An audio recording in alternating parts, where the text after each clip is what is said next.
All right, so this is self-defense number 3. The idea with this one is we're coming off of a same-side wrist grab, right? Now, a lot of our self-defense techniques are designed to be an escape so that we can either escape and move back or an escape followed by strikes.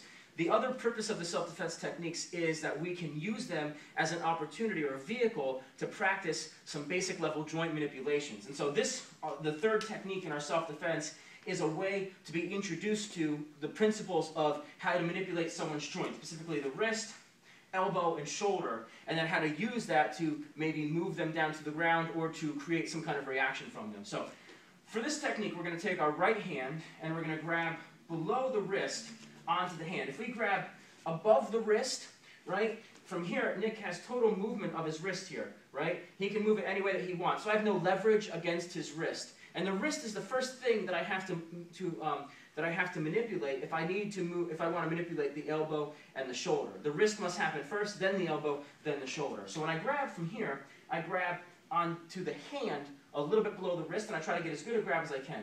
I'm going to take my left foot and I'm going to step, and as I step, I'm going to escape with my left hand in the same way that I do in the second self-defense technique, where I take my hand up, my elbow touches, I step forward, and I escape. The same exact motion is going to be utilized here, except my step is going to go towards his left foot as opposed to his right foot. From here, my left hand is already right here. I have an opportunity to do a groin strike, right? If I was doing this on the street, I could do a groin strike here. But from here, my arm is already kind of touching on the side of his elbow. I'm just going to turn and put a little bit of pressure here.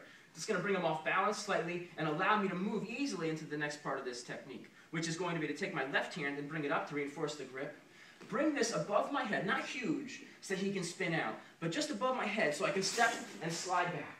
From here, I'm going to create 90 degrees and 90 degrees, the shape of a square, and I'm going to slowly bring it down until he has to fall.